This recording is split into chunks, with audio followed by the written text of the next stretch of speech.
اقرأ كتاب الله ترق جنانه وتنل عظيم الأجر والغفران.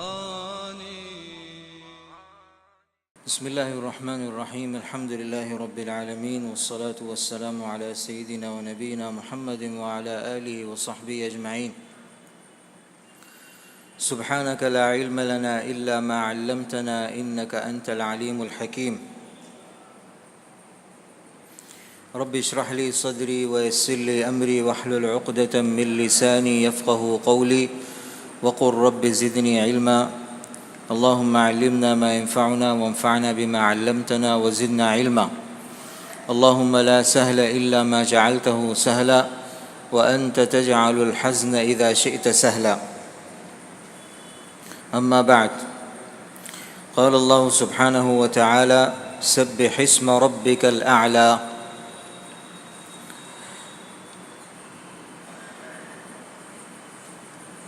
اے ہمارے نبی صلی اللہ علیہ وسلم، آپ اپنے عالی شان پروردگار کی پاکی بیان کیجئے. الذی خلق فسوی، جس نے ہر چیز کو پیدا کیا پھر اس کو ٹھیک بنایا.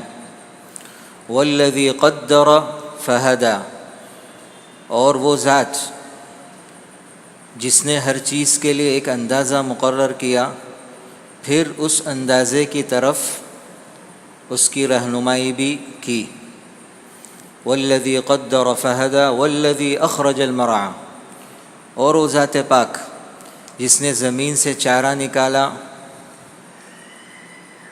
اور پھر ایک مدت کے بعد اس کی جو خوش نمائی تھی اور اس کی خوبصورتی اور اس کی تر و تازگی جو تھی اس کو بدل کر اللہ تعالیٰ نے اس چارے کو خشک اور کوڑا بنا دیا. والذی قدر فہدی والذی اخرج المرعى فجعله غثاء احوا، چارے کو ایک مدت کے بعد پھر اللہ تعالیٰ نے خشک کر کے اس کو کوڑا بنا دیا. یہاں پر فجعله غثاء احوا، بعض علماء فرماتے ہیں کہ یہاں پر جو تبدیلی حالت اللہ نے بیان کی چارے کی، اس سے اس کی قباحت اور مذمت بیان کرنا مراد نہیں ہے، بلکہ یوں بیان فرمایا جا رہا ہے کہ بھئی تازہ جو چارہ ہوتا ہے وہ بھی جانوروں کے کام آتا ہے، اور جو خشک ہو جاتا ہے وہ بھی ایک مدت تک ان کے چارے کے کام میں آتا ہے، یعنی اس میں نفع اور فائدہ باقی رہتا ہے. والذی اخرج المرعى فجعله غثاء احوا. معلوم نہیں، مجھے جب یہ آیات پڑھتا ہوں تو ایسا لگتا ہے کہ یہ آیات بھی آپ صلی اللہ علیہ وسلم کا تذکرہ کر رہی ہیں. ظاہراً تو ایسا لگتا ہے کہ اللہ تعالیٰ اپنی دلائل قدرت بیان کر رہے ہیں، لیکن مجھے ایسا لگتا ہے کہ اس میں بھی آپ صلی اللہ علیہ وسلم کی زندگی کے مرحلوں کا تذکرہ ہے اجمالاً، اس لیے سب ماضی کے صیغے آ رہے ہیں. اور آگے پھر آپ صلی اللہ علیہ وسلم کی زندگی کا جو اہم مرحلہ اور اہم حصہ جو تھا، جب آپ صلی اللہ علیہ وسلم کو اللہ تعالیٰ نے نبی بنا کر مبعوث کیا، یعنی اصل جو آپ کا فرض منصبی تھا یا جس چیز کے لیے اللہ تعالیٰ نے آپ صلی اللہ علیہ وسلم کو پیدا کیا تھا، اس کا جب تذکرہ آیا تو سب مضارع کے صیغے یعنی مستقبل کے صیغے آ رہے ہیں. تو الذی خلق فسوی، جس نے آپ کو پیدا کیا پھر آپ کو ظاہری اور باطنی تمام محاسن سے آراستہ کیا. والذی قدر فہدی، اللہ تعالیٰ نے آپ کے لیے کیا تجویز کیا کہ آپ نبی آخر الزمان ہوں گے، پھر آپ کو وہ ہدایت دی، یعنی وہ نبوت عطا کی جو آپ کے لیے تجویز کی گئی تھی. والذی اخرج المرعى، پھر آپ کی دعوت کے نتیجے میں دلوں میں ایمان جاگا اور بہت سے لوگوں نے آپ کی پیروی کی. وہی اخرج المرعى، بھئی زمین کو سیراب کیا آپ نے، دلوں کو سیراب کیا، تو اس میں سے یہ ساری صفات پیدا ہوئی اور دلوں میں ایمان جاگا، اور صحابہ کرام رضوان اللہ علیہم کی ایک جماعت گویا کہ تیار ہوئی، پھر وہ مضبوط تر ہو گئی جماعت.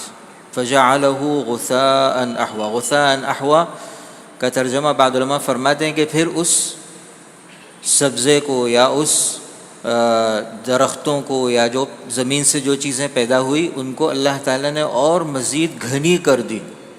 فرماتے ہیں کہ احوا گرین کلر جو ہوتا ہے، سبز جو کلر ہوتا ہے، وہ بہت زیادہ اگر گھنے درخت ہوں تو پھر وہ ہم کو سیاہ نظر آتا ہے، تو فرمایا کہ احوا وہی کلر ہے، تو گویا کہ اور مضبوط ہوا. تو فجعلہ غثاء احوا، تو گویا کہ آپ صلی اللہ علیہ وسلم کی زندگی کے جو مراحل ہیں اس کو یہاں پر اجمالاً بصیغہ ماضی بیان کی ہے، پھر تفصیل آ رہی ہے مضارع کے صیغوں سے. تو سب سے پہلے جب آپ صلی اللہ علیہ وسلم کو اللہ تعالیٰ نے نبی بنا کر مبعوث فرمایا، تو سب سے پہلی جو دلیل اور جو نشانی اس کی ہوئی وہ نزول قرآن ہے. تو فرمایا سنقرئک، ہم آپ کو قرآن کریم پڑھا دیں گے، فلا تنسا، پھر آپ نہیں بھولیں گے. یہ سورت کیونکہ بعد میں نازل ہوئی اس لیے فلا تنسا آیا، شروع میں تو یہ بات سورہ اقرا وغیرہ میں نہیں ہے. سنقرئک فلا تنسا الا ما شاء اللہ، مگر جتنا اللہ تعالیٰ کو بھلانا منظور ہوگا آپ وہ بھول جائیں گے. انہ یعلم الجہر وما یخفی، فرمایا کہ جہر کے معنی ہے وہ آیات جو باقی ہیں، اور وما یخفی جو آیتیں اٹھا لی گئی، کیونکہ اللہ تعالیٰ کو ہر ظاہر اور پوشیدہ کا علم ہے. یا اللہ تعالیٰ نے جو باتیں قرآن کریم میں باقی رکھی جہر، اور جو آیتیں آپ نے منسوخ کر دی اٹھا لی اللہ تعالیٰ نے، تو وہ قرین حکمت ہے، اس میں اللہ تعالیٰ کی کوئی مصلحت ہے. انہ یعلم الجہر وما یخفی ونیسرک للیسری. اس کے بعد پھر شریعت کا تذکرہ ہے، قرآن اور پھر دین اور شریعت بھی ہم آپ کے لیے آسان کر دیں گے. تو قرآن کریم اور شریعت ان دونوں کی آپ تبلیغ کریں، اسی کا تذکرہ پھر آگے آ رہا ہے. فذکر، تو آپ لوگوں کو نصیحت کیجئے، آپ لوگوں کو سمجھائیے یا لوگوں کو یاد دلائیے. کس چیز کو یاد دلانا ہے، کس چیز کو سمجھانا ہے، کس چیز کی دعوت دینی ہے، وہی ہے سنقرئک اور نیسرک. تو جو قرآن ہم نے آپ کو پڑھا دیا اور آپ کو یاد کرا دیا وہ لوگوں تک پہنچائیے، اس کی تبلیغ کریں، اسی کو سمجھائیں. اور شریعت مطہرہ ونیسرک للیسری. فذکر ان نفعت الذکریٰ، آپ لوگوں کو سمجھائیے، نصیحت کیجئے اگر آپ کا نصیحت کرنا اور سمجھانا نفع دے یا اس میں نفع کی امید ہو. اس کی تفصیل آ چکی ہے. آگے پھر اللہ تعالیٰ نے آپ صلی اللہ علیہ وسلم کی دعوت اور آپ صلی اللہ علیہ وسلم کے یاد دلانے اور نصیحت کرنے کے نتیجے میں انسانوں پر اس کا کیا اثر ہوا. تو اللہ تعالیٰ نے فرمایا کہ انسان دو طرح کے ہیں. ایک تو وہ جو ان نصیحتوں کو قبول کرتا ہے، مانتا ہے، اس پر عمل کرتا ہے، اور دوسرے قسم کا انسان وہ ہے جو نہیں مانتا. اس میں ہمارے لیے سبق ہے. ہم کیا سمجھتے ہیں کہ بھائی میں جو کہہ رہا ہوں وہ قبول ہونا ہی چاہیے، لوگ اس کو مانیں ہی. اللہ تعالیٰ نے فرمایا کہ نہیں، یہ سنت اللہ کے خلاف ہے. انبیاء علیہ السلام سے بڑھ کر دعوت دینے والا اور لوگوں کو نصیحت کرنے والا اور بات سمجھانے والا کوئی نہیں ہو سکتا، چاہے جائے کہ خاتم الرسل اور خاتم النبیین صلی اللہ علیہ وسلم، ان سے بڑھ کر تو کوئی مبین، مبلغ اور مقرر ہو ہی نہیں سکتا. آپ صلی اللہ علیہ وسلم نے جس انداز سے لوگوں کو دعوت دی اور سمجھائے، لیکن یہ فطرت، یہ اللہ کی سنت ہے. جیسا کہ مولانا علی میاں رحمۃ اللہ تعالیٰ علیہ فرماتے ہیں کہ کشمکش باقی رہے گی، حق اور باطل کی کشمکش دنیا میں باقی رہے گی. حق بھی باقی رہے گا اور باطل بھی باقی رہے گا، تاکہ اللہ تعالیٰ نے جو آزمانا یہ اللہ نے مقرر کیا ہے کہ لوگوں کے آزمائش کی جائے گی. تو آزمائش اگر اللہ تعالیٰ یہ چاہیں کہ بھئی تمام انسان ایمان لے آئیں، تمام انسانوں کو ہدایت مل جائے، کوئی منکر نہ رہے، تو پھر آزمائش باقی نہیں رہے گی. اللہ قادر ہے اس پر، جیسا کہ سورہ یونس میں اللہ تعالیٰ نے فرمایا وَلَوْ شَاءَ رَبُّكَ لَآمَنَ مَن فِي الْأَرْضِ كُلُّهُمْ جَمِيعًا. اگر اللہ تعالیٰ چاہے تو تمام انسانوں کو جو زمین پر بس رہے ہیں سب کو ایمان کی دولت نصیب کر سکتا ہے، لیکن اس میں آزمائش باقی نہیں رہے گی. تم کو اختیار دیا، بات پہنچا دی، پھر تمہارا اختیار، تم اس راستے کو اختیار کرتے ہو یا اس راستے کو اختیار کرتے ہو. تو اس کے نتیجے میں جب انسانوں کو اختیار دے دیا تو یہ دو جماعتیں اور دو طرح کے انسان ہمیشہ باقی رہیں گے. ایسا بھی نہیں ہو سکتا کہ 100% انسان آپ کی بات کو قبول کر مان لیں اور سب مومن ہو جائیں، ایسا نہیں ہو سکتا. اس میں ہمارے لیے سبق ہے. تو سَيَذَّكَّرُ مَن يَخْشَىٰ، آگے جو دو طرح کے انسانوں کا تذکرہ اللہ تعالیٰ نے کیا، تو اس میں قبول کرنے اور نہ کرنے میں جو چیز مؤثر ہوتی ہے اور جو چیز مانع بنتی ہے اس کا تذکرہ کیا، اور پھر بعض اعمال اور بعض صفات کا بھی تذکرہ کیا، اور تیسری بات ان کے انجام کا بھی تذکرہ کیا. تو قبول کرنے میں کون سی چیز مؤثر ہوتی ہے، کیا چیز آپ کو قبول کرنے میں مدد دیتی ہے، معاون بنتی ہے، اس کا تذکرہ کیا، اور کون سی چیز مانع بنتی ہے. انسان نصیحت کیوں قبول نہیں کرتا، کیا چیز اس کو منع کرتی ہے، رکاوٹ بنتی ہے، حائل بنتی ہے، آڑ بنتی ہے، کیا ہے، اس کا تذکرہ کیا. اور ان دونوں گروہوں اور جماعتوں کی بعض صفات بھی اللہ تعالیٰ نے بیان فرمائی، اور پھر اخیر میں دونوں کا انجام آخرت کے اعتبار سے کیا ہوگا اس کا بھی تذکرہ کیا. فرمایا سَيَذَّكَّرُ، کہ وہ شخص آپ کی نصیحت قبول کر لے گا، آپ کی بات مان لے گا، سمجھ جائے گا. کون؟ مَن يَخْشَىٰ، جس کے دل میں اللہ تعالیٰ کا ڈر، اللہ تعالیٰ کا خوف، اللہ کی خشیت، اللہ کا استحضار، اللہ کی عظمت ہوگی. تو گویا کہ یہ معاون اور ممید بنا. ہم کو بھی یہ چاہیے، جیسا کہ ہمارے تبلیغی احباب اس کا اہتمام کرتے ہیں کہ لوگوں کو اللہ کی عظمت بتاتے ہیں، اللہ کتنا عظیم ہے، اللہ کی کیا قدرت ہے، اللہ کی قدرت کی نشانیاں کیا ہے.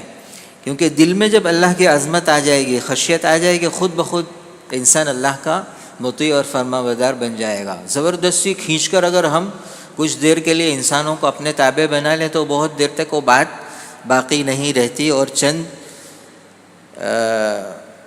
دنوں پہلے جو حادثہ ایک بڑا ہوا، اس نے یہ بات کو بالکل ثابت کر دیا کہ دلوں کے اندر اگر کسی کی محبت ہے، عظمت ہے، تو وہ خود بخود اس کے کہنے پر کھڑے ہو جائیں گے. وہ فرماتے ہیں وَاللَّبِيبُ بِالْإِشَارَةِ يَفْهَمُ، جو عقل مند ہوتا ہے اس کے لیے اشارہ کرنا کافی ہوتا ہے، تفصیل کرنے کی کوئی ضرورت نہیں ہے. لیکن جہاں پر زبردستی لوگوں کو کھینچ کر قبول کروایا جاتا ہے اور منوایا جاتا ہے باتیں، وہ بہت دیر تک بات نہیں رہتی. جی، تو سَيَذَّكَّرُ مَن يَخْشَىٰ، وہ شخص آپ کی نصیحت قبول کر لے گا جس کے دل میں اللہ تعالیٰ کی خشیت، اللہ تعالیٰ کا خوف اور اس کی عظمت ہے. وَيَتَجَنَّبُهَا، اور اس سے گریز کرے گا، اس سے منہ موڑے گا، اس سے اعراض کرے گا. کون؟ فرمایا الاشقا، وہ جو سب سے بڑا بدبخت ہے، سب سے بڑا بدنصیب ہے. یہاں پر بعض علماء فرماتے ہیں کہ یہاں پر جس چیز کا تذکرہ کیا جا رہا ہے وہ ایمان اور یقین کی دعوت، اسی لیے تو الاشقا کہا، سب سے بڑا بدبخت. وہ کہ نہایت بدبختی یہی ہے کہ انسان ایمان ہی نہ لائے.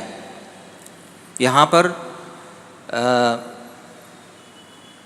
عاصی کا تذکرہ نہیں، گنہگاروں کا تذکرہ نہیں ہے، بلکہ منکرین کا تذکرہ ہے، اسی لیے ان کو الاشقا کہا. وَيَتَجَنَّبُهَا، اور آپ کی نصیحت سے اعراض کریں گے، منہ موڑیں گے، پیٹھ پھیریں گے، قبول نہیں کریں گے. کون؟ فرمایا الاشقا، شقی بدبخت، الاشقا بہت بڑا بدبخت. پھر فرمایا الذی یصلی النار الکبریٰ، یہ بڑا بدبخت جو جہنم میں داخل ہوگا، اور فرمایا بڑی آگ میں داخل ہوگا، الذی یصلی، جو داخل ہوگا النار الکبریٰ، جو بڑی آگ میں داخل ہوگا۔ بھئی بڑی آگ کیوں؟ جو فرمایا دنیا کے مقابلے میں، اس لیے کہ حدیث میں آتا ہے کہ جہنم کی آگ دنیا کے آگ کے مقابلے میں 70 درجہ بڑھی ہوئی ہے، تو وہ نار الکبریٰ ہے بلا یقین، بلا شک۔ اور بعض علماء نے فرمایا کہ یہاں پر کبریٰ اس لیے فرمایا کہ یہاں پر منکرین کا تذکرہ ہے، کافرین کا تذکرہ ہے، تو وہ جہنم کے اس حصے میں ہوں گے جہاں پر گرمی بہت زیادہ ہوگی جہنم کی۔ گویا کہ جہنم کی گرمی کے بھی لیول ہیں، سب سے اعلیٰ جو درجہ ہے، جو کم درجہ ہے، یعنی وہ اوپر کا ہے، اس لیے کہ جہنم درکات ہیں، درکات یعنی اوپر سے لے کر نیچے کی طرف گرمی کا جو ٹیمپریچر ہے، ہاں جو لیول ہے وہ نیچے کی طرف جانے سے بڑھتا رہے گا۔ گویا کہ سب سے زیادہ جو آگ تیز ہوگی اور زیادہ گرمی ہوگی وہ جہنم کی تہ، اس کے آخری حصے میں ہوگی، تو سب سے ہلکی آگ جو ہوگی وہ اوپر کی طرف ہوگی۔ تو یہ جو النار الکبریٰ ہے وہ آخری درجہ ہے نیچے کا، اور اس سے نیچے منافقین ہوں گے، کافرین کا آخری درجہ، اور بالکل تہ میں منافقین ہوں گے۔ ان المنافقین فی الدرک الاسفل من النار ولن تجد لهم نصیرا۔ اور جنت جو ہے وہ درجات ہے، یعنی اوپر کی طرف اس کا درجہ بڑھتا جائے گا، پہلا درجہ نیچے کا، پھر اس سے بڑھ کر اوپر کے درجات ہوں گے، یہاں تک کہ آخری جو درجہ ہے جیسا کہ احادیث میں آتا ہے وہ جنت الفردوس ہے۔ تو الذی یصلی النار الکبریٰ، تو شاید کبریٰ اس لیے کہا گیا کہ کافرین جہنم کے جس حصے میں ہوں گے وہ دوسرے حصوں کے مقابلے میں بہت زیادہ اس میں ان کو عذاب دیا جائے گا، اور وہاں پر جہنم کی جو آگ ہوگی وہ بہت زیادہ تیز ہوگی دوسرے حصوں کے مقابلے میں، یا پھر دنیا کی آگ کے مقابلے میں کہا گیا النار الکبریٰ۔ دونوں معنی ہو سکتے ہیں، صحیح ہے کہ جہنم کی آگ دنیا کے مقابلے میں بہت زیادہ بڑھی ہوئی ہے، تیز ہے، اور ان منکرین اور کافرین کو جس حصے میں ڈالا جائے گا جہنم کے وہ بھی دوسرے حصوں کے مقابلے میں بہت زیادہ تیز آگ وہاں پر ہوگی۔ الذی یصلی النار الکبریٰ ثم لا يموت فیہا ولا یحیا، جہنم میں جانے کے بعد نہ اس کو موت آئے گی، لا یموت کہ مر کر اس کو کچھ چین و سکون نصیب ہو اور تمام تکلیفوں کا خاتمہ ہو جائے گویا کہ موت کے ذریعے، اور نہ چین کی زندگی گزارے گا، یعنی نہ موت آ کر تکلیفوں کا خاتمہ ہوگا، نہ بغیر موت کے ویسے ہی اس کو آرام کی زندگی بھی نصیب ہوگی، بلکہ مسلسل اس پر عذاب ہی جاری رہے گا۔ ثم لا يموت فیہا ولا یحیا، نہ اس میں مرے گا نہ جیے گا، یعنی نہ مر کر تکلیفوں کا خاتمہ ہوگا، نہ اگر جی رہا ہے تو چین و سکون اور آرام کی زندگی جیے گا، بلکہ عذاب کی زندگی میں جیے گا۔ یہاں پر تو ان لوگوں کا تذکرہ اور ان لوگوں کا انجام اللہ تعالیٰ نے بیان فرمایا جنہوں نے نصیحت قبول نہیں کی، اور اس کو پہلے بیان فرمایا، شاید اس لیے کہ یہ سورت مکی ہے، مکہ مکرمہ میں نازل ہوئی، اور اس صورت میں جو اصل مخاطبین تھے وہ منکرین تھے جنہوں نے آپ صلی اللہ علیہ وسلم کی نصیحت کو قبول نہیں کیا، ایمان کی دعوت کو قبول نہیں کیا، ایمان نہیں لائے، تو ان کا تذکرہ پہلے کیا، ان کو دھمکانے کے لیے اور ڈرانے کے لیے۔ پھر اس کے بعد اللہ تعالیٰ نے نصیحت قبول کرنے والوں کا انجام بیان فرمایا قد افلح من تزکا،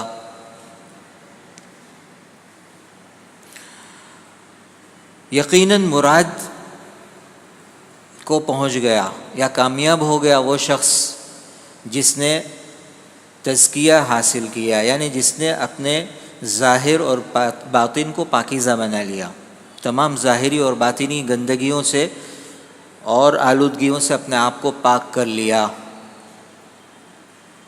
فرماتے ہیں کہ عقائد کو بھی پاکیزہ کیا اور اعمال ظاہری اور باطنی کو،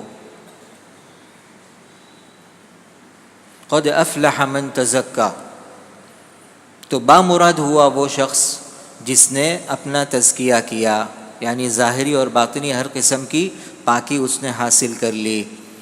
وذکر اسم ربہ، اور جس نے اللہ تعالیٰ کا نام لیا، فصلی، پھر نماز پڑھی۔ بعض تفسیروں میں لکھا ہے کہ اصل بات تو تھی قد افلح من تذکر،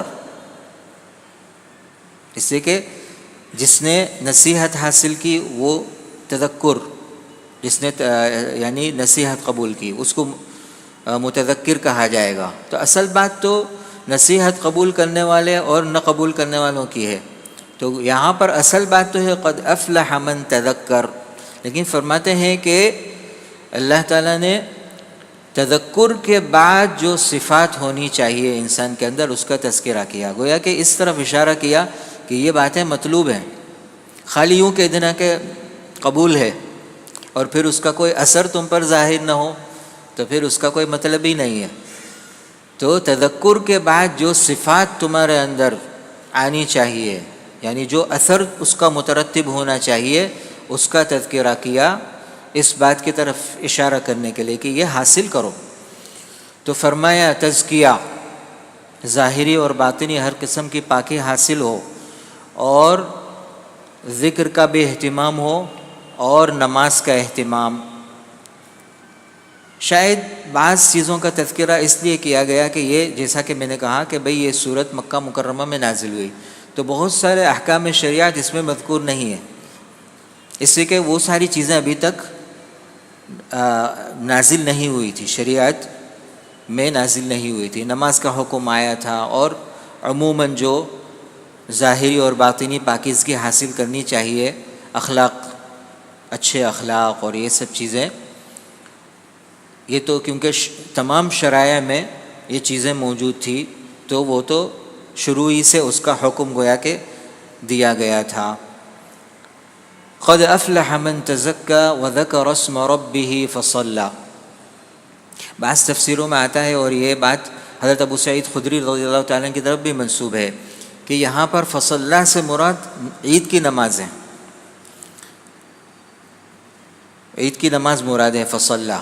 بھئی کیا دلیل ہے؟ فرمایا کہ تین چیزوں کی جو ترتیب آ رہی ہے وہ اس بات پر دلالت کرتی ہے کہ یہاں پر فصلی سے مراد عید کی نماز ہے۔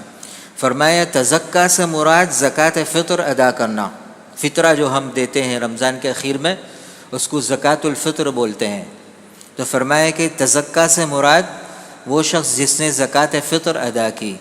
زکوٰۃ فطر کے بعد عید کی رات سے تکبیر شروع ہوتی ہے، تکبیر میں اللہ تعالیٰ کو ہم پکارتے ہیں اور یاد کرتے ہیں، پھر اس کے بعد عید کی نماز۔ تو فرمایا کہ تین اعمال جس ترتیب سے آ رہے ہیں گویا کہ وہ اس بات پر دلالت کرتے ہیں کہ یہاں پر عید کی نماز مراد ہے، لیکن بعد کے مفسرین نے کہا کہ یہ بات ہے تو بہت اچھی، لیکن یہاں پر بہت زیادہ فٹ نہیں ہو رہی ہے، اس لیے کہ اگر عید مراد لیں عید کی نماز اور زکوٰۃ، تو یہ دونوں چیزیں مکہ مکرمہ میں نازل نہیں ہوئی تھی، زکوٰۃ اس وقت تک واجب نہیں ہوئی تھی، اور نہ عید کی نماز کا حکم آیا تھا۔ یہ سارے احکامات تو مدینہ منورہ میں آپ صلی اللہ علیہ وسلم پر نازل ہوئے، تو مکی صورت میں اس طرح کی تفسیر آیات کے موافق نہیں ہو سکتی۔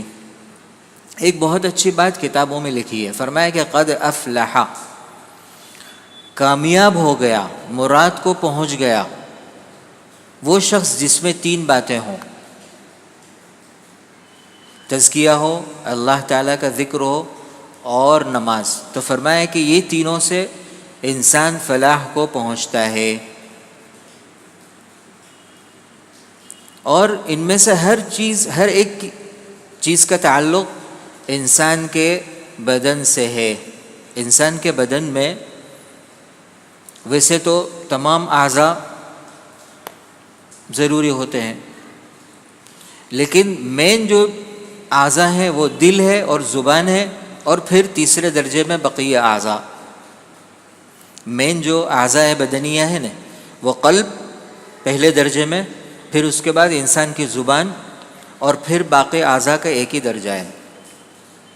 تو سب سے پہلے قلب کا تذکرہ کیا، فرمایا قد افلح من تزکا جس نے اپنے قلب کو پاکیزہ بنایا، یعنی دل کے اندر سے آلودگیوں کو نکالا، گندگیوں کو دور کیا اور اس کے اندر اللہ کی یاد اور اللہ کی معرفت کو بسایا، تو اس طرح سے اس کا قلب منور ہو گیا، قلب پاکیزہ بن گیا۔ تو سب سے پہلے جس چیز پر محنت کی جانی چاہیے وہ ہے دل۔ پھر اس کے بعد فرمایا زبان، تو فرمایا وَذَكَرَ اسْمَ رَبِّهِ، تو زبان بھی ہمیشہ اللہ کی یاد سے تر و تازہ رہنی چاہیے، ہمیشہ اللہ کا ذکر زبان پر جاری رہنا چاہیے۔ پھر پورا بدن اللہ کی اطاعت اور خدمت میں مشغول رہے۔ فرمایا فصلی، لیکن فصلی تو ایک ہی چیز ہوئی، تو فرمایا کہ نماز تمام عبادتوں میں سب سے اعلیٰ قسم کی عبادت ہے، تو اس کا تذکرہ کر کے گویا کہ اس کی طرف اشارہ کیا کہ باقی بدن پھر اللہ کی اطاعت اور خدمت میں مشغول رہے، جس کا اعلیٰ نمونہ نماز ہے۔ یہ بات بہت اچھی لکھی ہے۔ تو قد افلح من تزکا وذکر اسم ربہ فصلی۔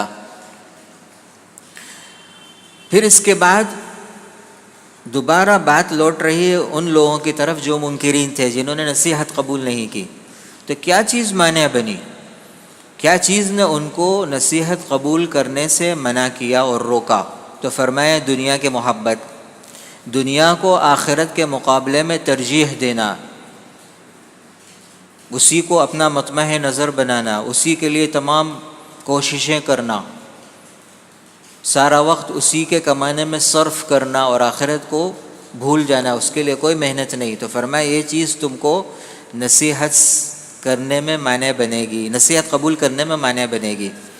تو اس کی طرف اشارہ کیا اور اس کا تذکرہ اس آیت میں، بل تؤثرون الحیات الدنیا، اے منکرو، اے نصیحت قبول نہ کرنے والوں، تم دنیا کو آخرت کے مقابلے میں ترجیح دیتے ہو، آخرت کو مقدم رکھتے ہو، دنیا کو مقدم رکھتے ہو اور اس کو ترجیح دیتے ہو آخرت کے مقابلے میں۔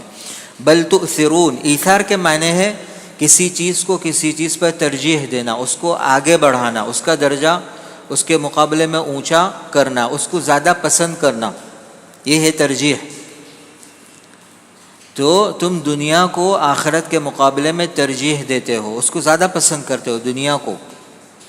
بل تؤثرون الحیات الدنیا والآخرۃ خیر وابقی، حالانکہ واو حالیہ ہے، حالانکہ آخرت دنیا کے مقابلے میں بدرجہ بہتر ہے، خیر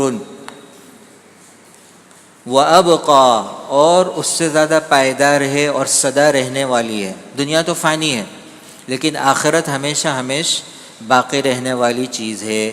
تو فرمایا والآخرۃ خیر وابقی، آخرت دنیا کے مقابلے میں بہتر بھی ہے، خیر بھی ہے، اور وہ سدا اور ہمیشہ باقی رہنے والی بھی ہے۔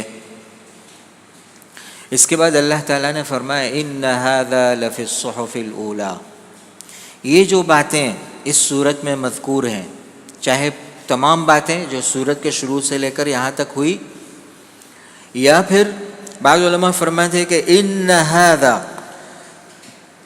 یہاں پر اشارہ قریب کا ہے، ھذا عربی میں قریب کی طرف اشارہ کرنے کے لیے بولا جاتا ہے، اگر دور ہے تو ذالک کہتے ہیں، ھذا الرجل جو قریب ہے بھئی یہ شخص، لیکن وہ شخص تو اس کے لیے ذالک الرجل بولیں گے۔ تو فرمایا کہ جب ھذا ہے تو سب سے قریب جو بات ہے وہ یہی ہے، قد افلح من تزکا وذکر اسم ربہ فصلی بل تؤثرون الحیات الدنیا والآخرۃ خیر وابقی۔ قد افلح سے لے کر یہاں تک جو باتیں اللہ تعالیٰ نے اس صورت میں بیان فرمائی وہ مراد ہیں، کہ یہی باتیں پہلے صحیفوں میں بھی اللہ تعالیٰ نے نازل کی تھی۔ اسی لیے تو فرمایا کہ فذکر، اس سے نقطہ نکالا علماء نے کہ کیوں فرمایا کہ صرف یاد دلاؤ، فرمایا کہ اس لیے کہ ساری باتیں پہلے صحیفوں میں بھی نازل کی گئی، یعنی یہ باتیں معروف ہیں، بہت زیادہ سمجھانے کی ضرورت نہیں ہے، صرف یاد دلانا کافی ہے۔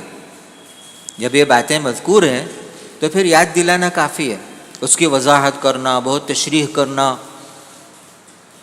بہت زیادہ اس کو سمجھانا، اس کی باریکیوں پر کلام کرنا نہیں، بالکل صاف اور واضح باتیں ہیں، صرف یاد دلانا کافی ہے۔ تو جب یاد دلانا کافی ہے اور اس کے باوجود جبکہ یہ باتیں معروف ہیں، پہلے جو کتابیں نازل ہوئی، جو صحیفے نازل ہوئی، اس میں بھی یہ باتیں نازل ہوئی تھیں، اور پھر ہمارے نبی نے بھی آپ کو بار بار یاد دلایا، اس کے باوجود بھی آپ ایمان نہیں لائے، اس کا معنی ہے کہ آپ کے دل میں ذرا بھی اللہ تعالیٰ کا لحاظ نہیں ہے، اس لیے آپ اشقا ہیں، اسی لیے اس کو الاشقا کہا، یعنی نہایت بدبخت۔ اتنی واضح باتیں ہیں اور بار بار یاد دلانا، اس کے باوجود بھی یہ شخص قبول نہیں کر رہا ہے، تو پھر اس کا معنی ہے کہ یہ بد نصیب شخص ہے، اس کے دل میں ذرہ برابر بھی اللہ تعالیٰ کی خشیت اور خوف اور لحاظ نہیں ہے، تو وہ مستحق ہے کہ اس کو الاشقا سے موصوف کیا جائے، وہی منکر۔ تو ان ھذا، یہی باتیں، لفی الصحف الاولی، یہاں پر بھی بڑی تاکید سے اللہ تعالیٰ نے فرمایا، یوں نہیں فرمایا ھذا فی الصحف الاولی کہ یہ باتیں صحف اولی میں موجود، فرمایا ان ھذا، یقیناً یہ باتیں، لفی الصحف الاولی، بے شک، لام بھی تاکید کے لیے آتا ہے، فی الصحف الاولی، پہلے جو صحیفے اور جو کتابیں انبیاء علیہ السلام پر نازل ہوئی، ان تمام صحیفوں میں اور کتابوں میں یہ باتیں مذکور ہیں کہ کامیابی کس شخص کے لیے ہے اور ناکام کون شخص ہے، اور جو نصیحت قبول کرے گا اس کا کیا انجام ہوگا، اور جو نصیحت قبول نہیں کرے گا اور انبیاء علیہ السلام کی باتیں نہیں مانے گا اس کا کیا انجام ہوگا، یہ سب باتیں پہلے سے اللہ تعالیٰ نے بتا دی ہے۔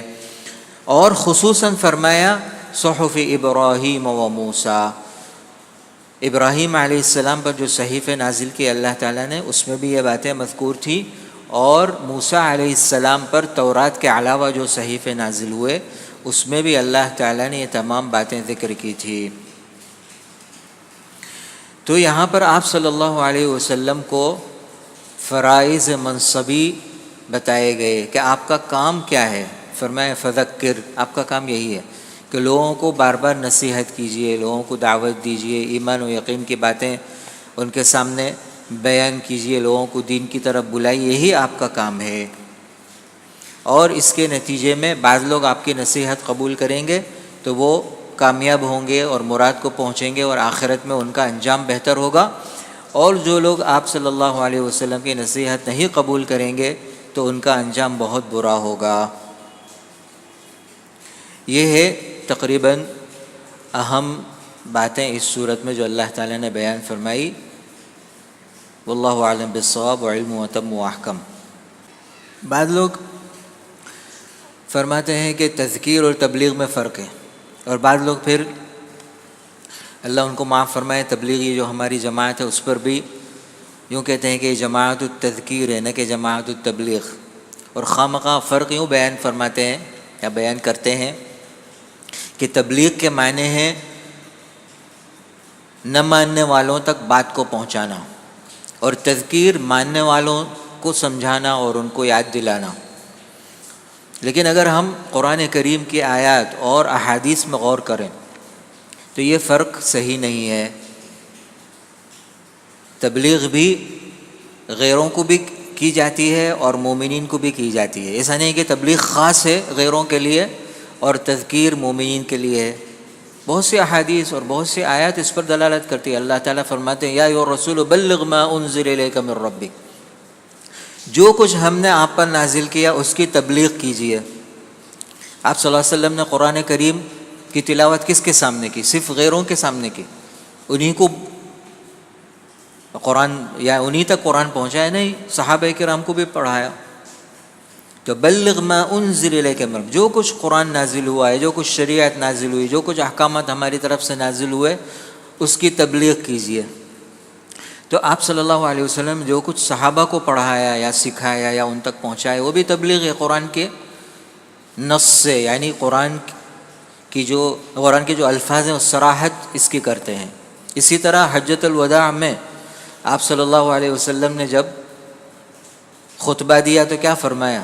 الا هل بلغت، کس کو پوچھ رہے ہیں؟ کس سے سوال کیا جا رہا ہے؟ سامنے تو تمام صحابہ ہیں، تو انہی کو کہا الا هل بلغت، کیا میں نے تم تک بات پہنچا دی؟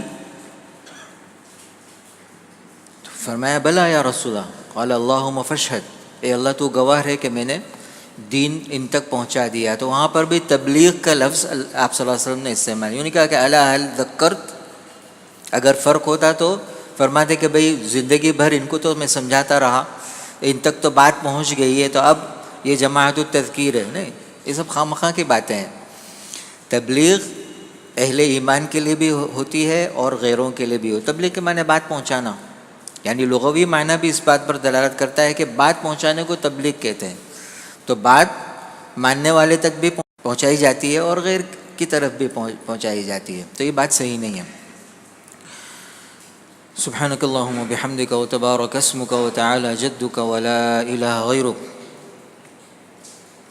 اللهم صل على سيدنا محمد وعلى آل سيدنا محمد وبارك وسلم. ربنا ظلمنا أنفسنا وإن لم تغفر لنا وترحمنا لنكونن من الخاسرين. اللهم اغفر لنا ولوالدينا ولوالديهم ولمشايخنا ولأساتذتنا ولمربينا ولمحسنينا ولمتعلقين ولمن له حق علينا ولمن أوصانا واستوصانا بدعاء الخير. اللهم فرج هم المهمومين ونفس كرب المكروبين واقض الدين عن المدينين واشف مرضانا ومرضى المسلمين وارحم موتانا وموتى المسلمين وفك أسرانا وأسر المأسورين من إخواننا المسلمين يا أكرم الأكرمين ويا أرحم الراحمين ويا رب العالمين. اللهم اجعل القرآن العظيم ربيع قلوبنا ونور صدورنا وجلاء أحزاننا وذهاب همومنا وغمومنا وسائقنا وقائدنا ودليلنا إليك وإلى جناتك جنات النعيم. اللهم ذكرنا منه ما نسينا وعلمنا منه ما جهلنا وارزقنا تلاوته آناء الليل وأطراف النهار على الوجه الذي يرضيك عنا. اللهم إنا نسألك من الخير كله عاجله وآجله ما علمنا منه وما لم نعلم ونعوذ بك من الشر كله عاجله وآجله ما علمنا منه وما لم نعلم. اللهم إنا نسألك من خير ما سألك منه عبدك ونبيك محمد صلى الله عليه وسلم ونعوذ بك من شر ما استعاذك منه عبدك ونبيك محمد صلى الله عليه وسلم وأنت المستعان وعليك البلاغ ولا حول ولا قوة إلا بالله العلي العظيم برحمتك يا أرحم الراحمين.